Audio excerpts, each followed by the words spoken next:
Welcome to Ira's Everything Bagel, where I talk with intriguing people about everything, their passions, pursuits, and points of view.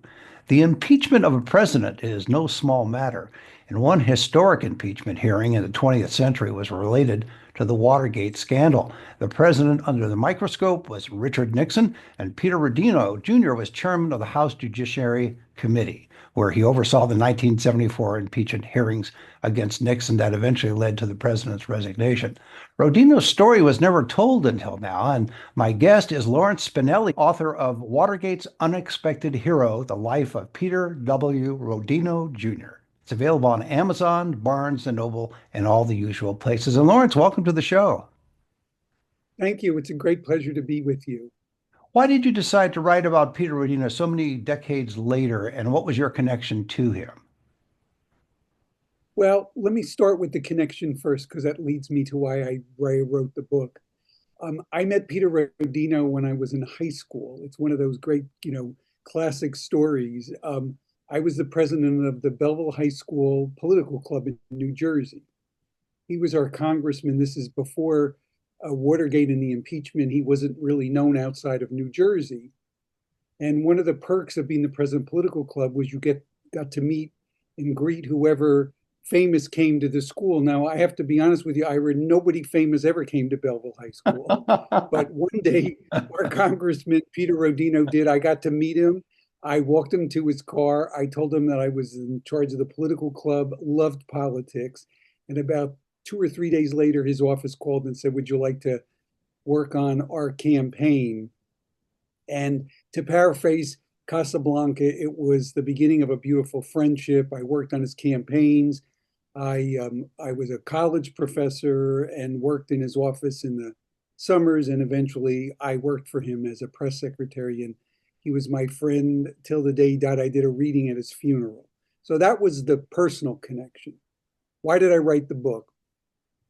He was offered a lot of money in 1974. You can imagine when Watergate and the Nixon impeachment was over, he was offered a lot of money to write a book, to go on the paid lecture circuit. And he was a very honorable man, and he didn't think this was right. He thought, this was my job, this is what I should do, and I'm not going to do that. And to the extent he used his notoriety, it was to promote good causes or to help elect Democrats to Congress, but not to earn any money.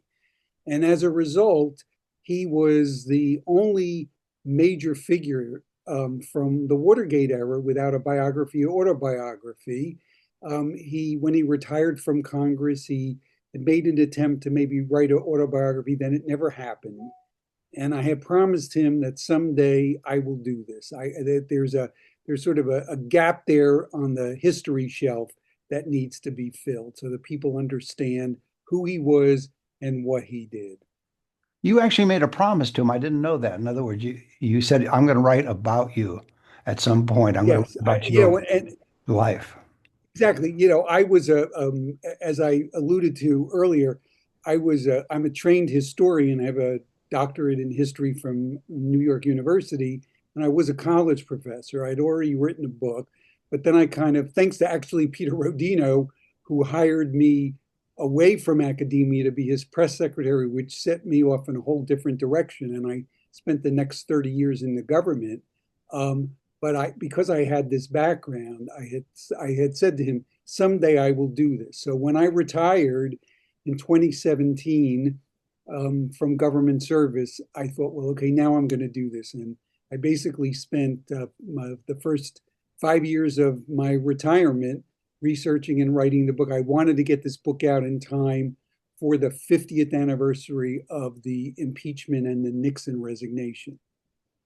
What was the most surprising thing you found out about your friend and mentor when you did your research that you didn't know before?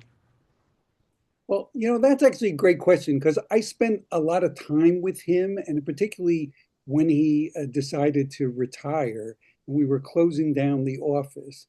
And if I could just tell a quick story, Sure. because this is so Peter Rodino. He was a great storyteller.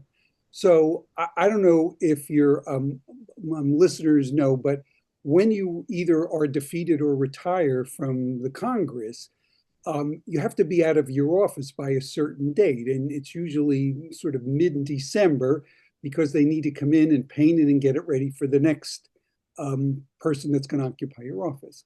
So we had this deadline, and we had Peter Rodino had been in Congress for 40 years.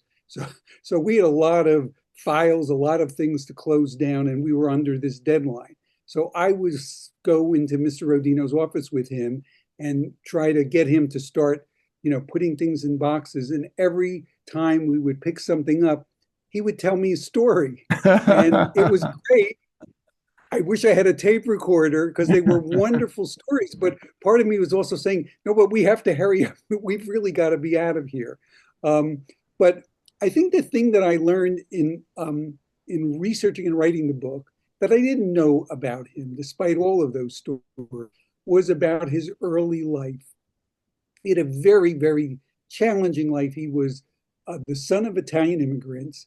He grew up in poverty, lived in Little Italy section of Newark, was all Italian Americans, in a tenement building, very rough neighborhood. When he was 10 years old, he witnessed somebody being shot out on the street right in front of his apartment building. And it was very, very difficult. And he never really talked about that. And I guess in a sense, I understand why that's necessarily a memory you want to spend a lot of time thinking about. But what it meant for him was everything that followed was a struggle. In his neighborhood, the easiest way to get ahead was to either get involved in bootlegging or gambling. And thankfully, because of his father and because of his own moral compass, he didn't do either of those things. In fact, he was on the straight and narrow, and ironically ended up being the man who argued that no one is above the law and defended the Constitution. But everything that followed was very challenging, very difficult. Nothing came easy to him. My memory of Peter Rodino is that of all the characters in the Watergate saga, he seemed to be, I don't know if the word is the most principled, but certainly he strived for some objectivity, some moderation in his approach to the whole subject, whereas he had a lot of gale wind forces going on both ways in terms of President Nixon. Am I close to what that seemed to reflect at the time, or is that just my faulty memory? No, no, no, absolutely. And I think that's one of the reasons why he became a national hero, because he showed such fairness and such a great sense of bipartisanship. So part of that came from who he was, his own experiences. He had served on an investigative committee in the 1950s when was first in Congress that was looking at some political corruption in the Justice Department during the Truman administration. Very politically sensitive. He was a Democrat. Harry Truman was a Democrat. But he went on this committee, this special committee, and learned through the chairman that the way to make sure that you have an outcome that everybody respects is by being fair and bipartisan. He never forgot that lesson. And so when the impeachment inquiry was put into his responsibility in the fall of 1973, his determination, he was absolutely determined that we're going to do this in a fair and bipartisan way. And it was not going to be easy because on his Judiciary Committee, he had very liberal Democrats who had already decided Nixon was guilty, and very conservative Republicans who decided that no matter what the evidence was, Nixon was innocent. So Rodino had to somehow steer through all of this to try to get to a point where there was going to be a bipartisan consensus. Did he pay a personal or political price for that decision to be above board and try to maintain a bipartisan approach? Well, he paid a personal price initially because he had, in the early part of 1974, he actually had almost like a physical breakdown from exhaustion, from all the stress of it. Because if you can appreciate, not only was all of this responsibility on his shoulders, but it wasn't something that he could talk to people about. Most of what was going on was being, going on behind closed doors. So he had to keep a lot of it to himself. And he actually spent 3 or 4 days at Bethesda Naval Hospital. He kind of collapsed. They didn't know if he had a heart attack, but it was just exhaustion. And after that, he seemed to get his second wind and, went forward. As far as politically, not at all, because at the end of it, he was really the one. Tip O'Neill said, who was the majority leader then and Speaker of the House much later, the famous Tip O'Neill, who was Rodino's friend, who pushed and prodded and poked him to hurry up, and Rodino would not be hurried. But he said later, he said, when I think about it, he wrote in his memoirs, I understand why Rodino was so deliberative in his pace, because at the end of the day, everybody's going to forget us, but Rodino is the one that history is going to remember. Mhm. Did your boss and mentor and friend, did he have any kind of relationship with the president at that time, Richard Nixon? Yes, it wasn't, obviously they were of different parties and they were, ideologically, different. Rodino was a dyed-in-the-wool New Deal Democrat from 1932 when he cast his first vote for Franklin Roosevelt until his death. And obviously Richard Nixon was not. But they had a good working relationship. Rodino had gone, represented Nixon to Italy and the anniversary of the Christopher Columbus's landing in America, which was in 1972, and he also worked closely with Nixon on a lot of crime issues that there was some agreement on. So it wasn't a close relationship, but it wasn't one of antagonism. And he absolutely approached this impeachment with an open mind. He never expressed his views on Nixon until it was time to vote.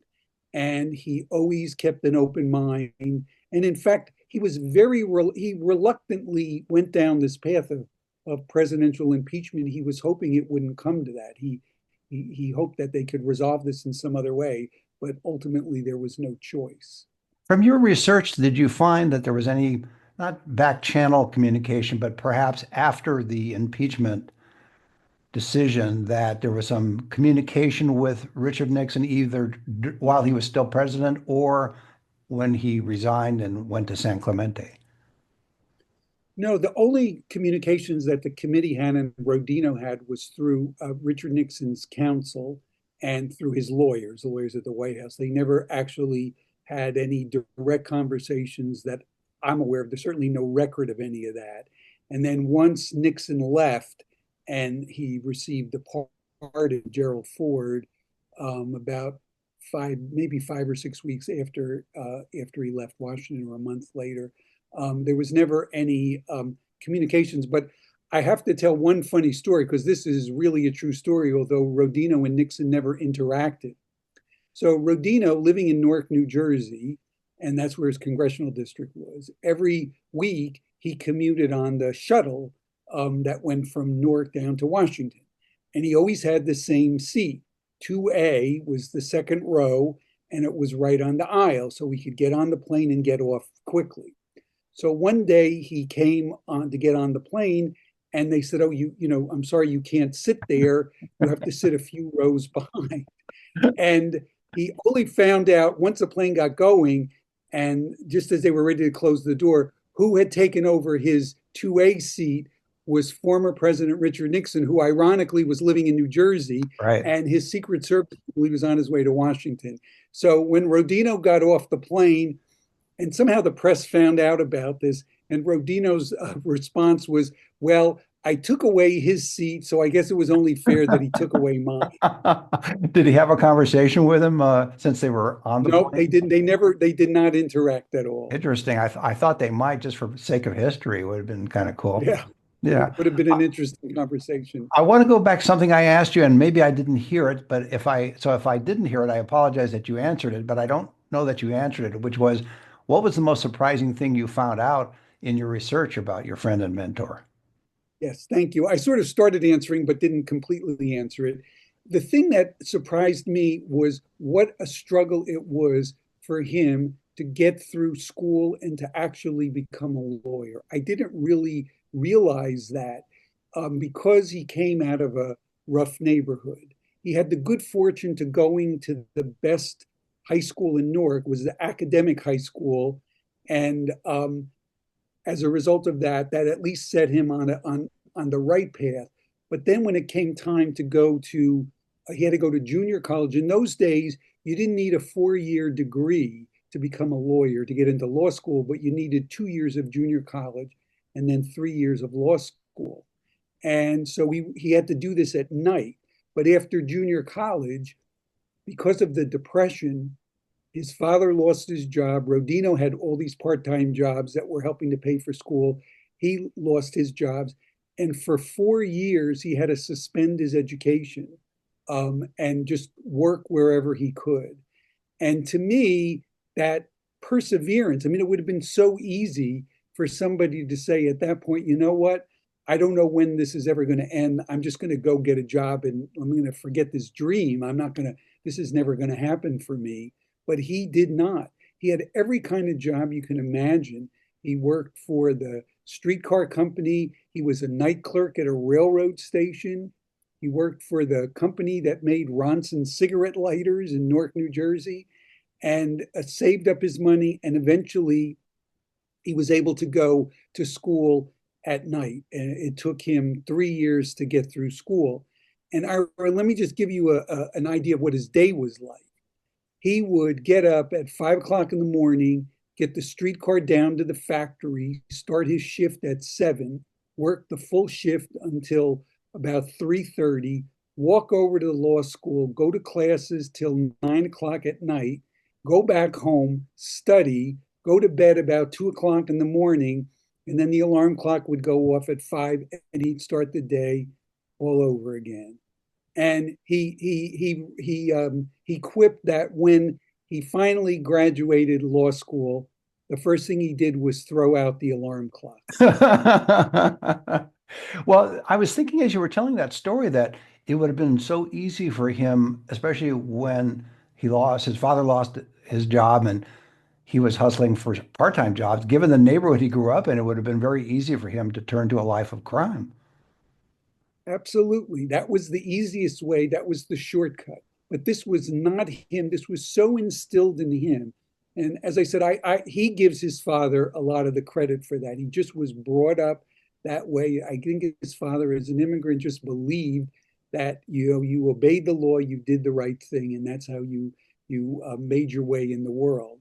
And he took great pride in the fact that he did that. And as a result of that, throughout his entire life, he was very, very sensitive and understandably to stereotyping of Italian Americans, that all the Italian Americans are criminals, because he had suffered from a lot of that ethnic stereotyping himself and also knew that it just wasn't true. Why did he decide to go into politics? Having gone through what he's gone through so far, he's become a lawyer, which again is an amazing achievement given all the jobs and that alarm clock going off and all of that stuff. As you just referred to it, it's a lot easier for some people to go to law school if they have financial backing and they can just do it. But he worked and went to law school, so it was meaningful, and his achievement was meaningful. Why did he decide to go into politics? Well, it's a great question because actually politics found him. So he wanted to be a lawyer. He wanted to do something where he could be of service to the community. And even before he finished law school, he was giving citizenship classes and English language classes to the Italian American community for free. I mean, this was he was doing this for free because of all of the ethnic groups in the United States who had come in the Great Migration of immigrants before the 1924 Immigration Act, the Quota Act, really shut the door on everybody. The group that had the lowest percentage of people becoming citizens were Italian Americans. And I mean, a whole variety of reasons for that. I think part of it was They just had a great fear of government and officials that they brought with them from Italy. And so they just wanted to stay away from that. So Rodino was determined to change that. So he started with the citizenship classes and then English classes. Eventually, word got back to the Democratic Party in Newark, the local Democratic Party, that here was this guy out there, doing this great work in the community. He had got a reputation for being a really great speaker, and they said, "Would you like to help us come and start helping to promote Franklin Roosevelt and the New Deal?" And that's how he got into politics. When you told him you were going to write your biography of him, what was his reaction? Because he always seemed to me to be a very self-effacing, yet a very charming guy. He had a charisma. It was a low-key charisma, as I would call it. He just had this presence about him from my memory of seeing him on television and when he would lead the committee.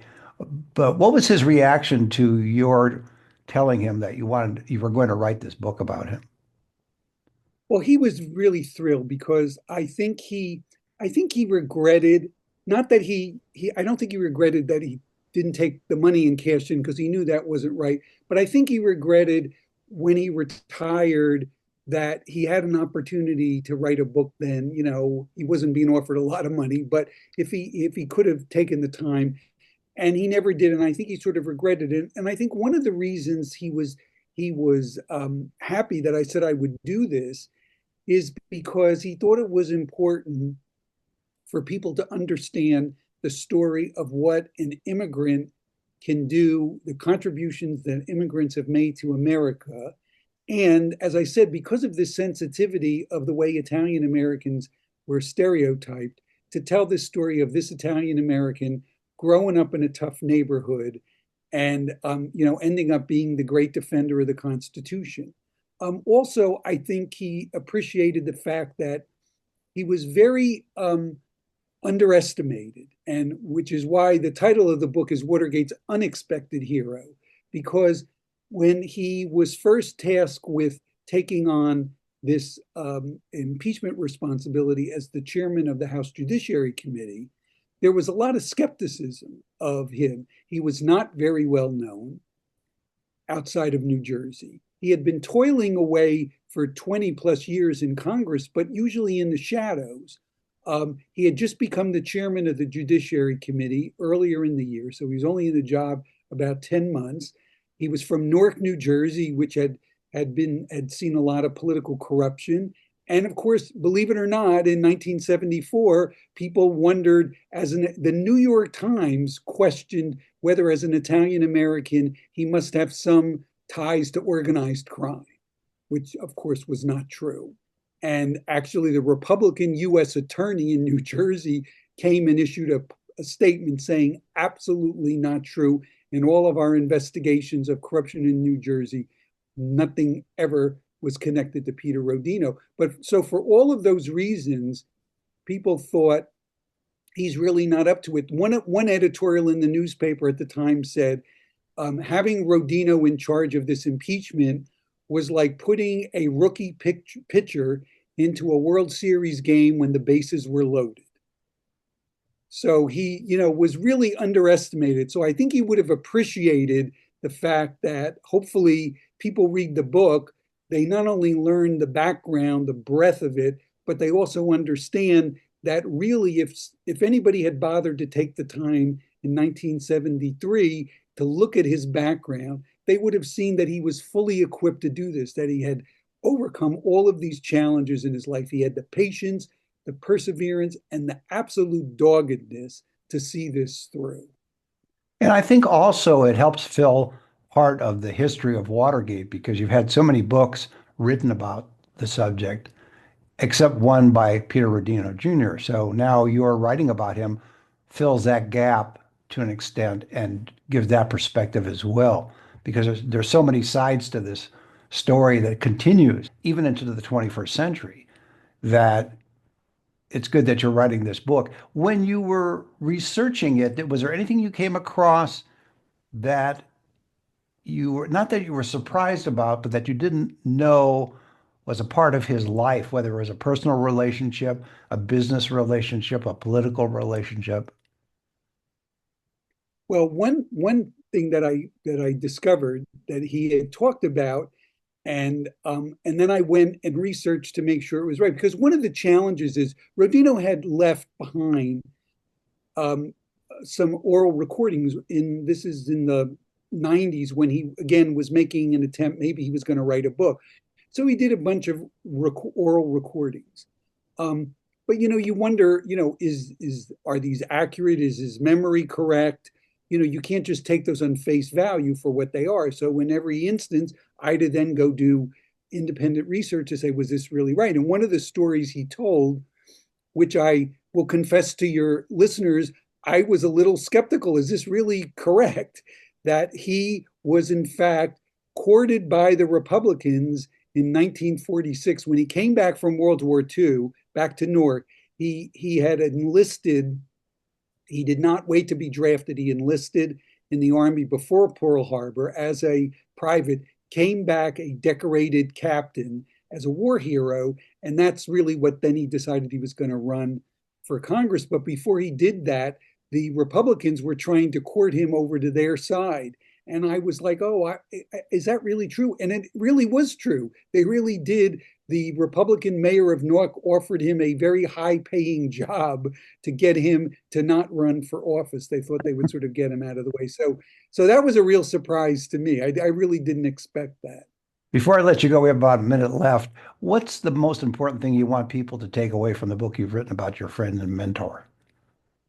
Well, I hope that first of all, they'll remember Peter Rodino's legacy and what he did for this country at a time of great national crisis. He steered the nation through the choppy waters of that in a fair bipartisan way. But hopefully, they'll also take away a lesson for today, which is that the system can work if we approach things with fairness, with bipartisanship, and we really put country above partisanship. I think that this nation can solve any problem. Peter Rodino is really the best example of that. Well, that's a great way to leave it. My guest has been Lawrence Spinelli, author of Watergate's Unexpected Hero, The Life of Peter W. Rodino Jr., available on Amazon, Barnes& and Noble, and all the usual places. And Lawrence, thanks for being on the show. Thank you. It was my pleasure. Thanks for having me. And join us every Thursday for a new schmear on Ira's Everything Bagel.